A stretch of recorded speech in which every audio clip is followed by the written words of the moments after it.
Merci. La parole est maintenant à Monsieur Dany Wattebled pour le groupe Les Indépendants. Vous avez 5 minutes. Madame la secrétaire d'État, Monsieur le président de la commission, Monsieur le rapporteur, mes chers collègues, nous examinons aujourd'hui, en deuxième lecture, la proposition de loi visant à encadrer le démarchage téléphonique et à lutter contre les appels frauduleux. Nous espérons tous que nos débats permettront d'aboutir prochainement à un texte conciliant la tranquillité des Français à leur domicile avec la capacité pour les professionnels de développer leur activité. Le démarchage téléphonique abusif est devenu une véritable nuisance et nos concitoyens sont unanimes à dénoncer les appels intempestifs reçus à leur domicile. Ce constat de départ ne doit pas nous faire oublier que le démarchage téléphonique est une pratique commerciale légale qui représente de nombreux emplois. Plus de 55 000 emplois directs en France, dont pas moins de 15 000 dans les seuls Hauts-de-France. Il nous faut prendre en garde de ne pas menacer ces emplois, car souvent les centres d'appel sont des premiers accès à l'emploi pour des personnes fragiles. Ces emplois sont également flexibles et permettent à des personnes qui ne sont pas en mesure de travailler à temps plein d'avoir un complément de revenus. Ce n'est donc pas le démarchage vertueux qu'il faut interdire, mais bien la fraude au démarchage. Les entreprises qui pratiquent le démarchage de manière illégale jettent l'opprobre sur tout le secteur. Appels surtaxés, illégaux, automates intempestifs, appels pièges, usurpation de numéros. Autant de pratiques frauduleuses qui excèdent nos concitoyens. C'est pourquoi cette question doit être abordée avec beaucoup de soin, car l'enjeu est là. Mieux protéger les consommateurs sans pénaliser les TPE et PME, raisonnables dans leurs pratiques et respectueuses de la loi. Car, ne nous trompons pas, la cible sont bien les fraudeurs et non le démarchage téléphonique en tant que tel. Sur le fond, je tiens à saluer les travaux de la Commission qui a souhaité revenir sur 3 modifications opérées par l'Assemblée nationale.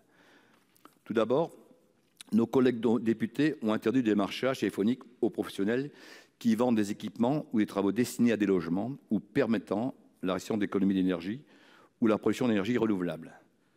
Je me félicite que la Commission ait supprimé cette disposition car elle soulevait un problème et un risque d'inconstitutionnalité important au regard des principes d'égalité devant la loi et de la République et de la liberté d'entreprendre.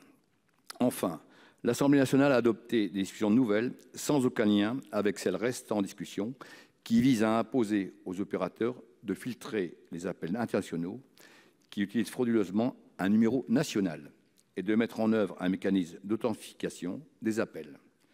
Je me réjouis également que la Commission les ait supprimés, car ces obligations sont déjà largement satisfaites ou prématurées. Enfin, concernant l'article 7, l'Assemblée nationale l'avait complété pour préciser que l'autorité administrative chargée de la concurrence et de la consommation peut saisir le juge judiciaire en référé ou sur requête pour qu'il suspende l'attribution de nouveaux numéros aux exploitants à valeur ajoutée jugés frauduleux pendant une durée maximale de 5 ans. La durée de cette mesure semble excessive, s'agissant de procédures d'urgence dont les décisions sont rendues par ordonnance à titre provisoire. Je suis heureux que la Commission l'ait ramené à 6 mois. Madame la secrétaire d'État, mes chers collègues, la question du démarchage téléphonique, abusif ou frauduleux, nous concerne tous. Il est dénoncé partout en France.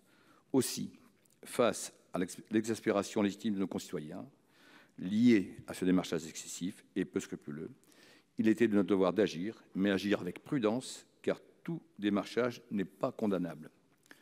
Conscient des enjeux relevant non seulement du respect de la vie privée et de la tranquillité, mais aussi ceux liés à l'emploi, le groupe Les Indépendants votera en faveur de ce texte à la fois utile et équilibré. Je vous remercie. Merci, chers collègues. La parole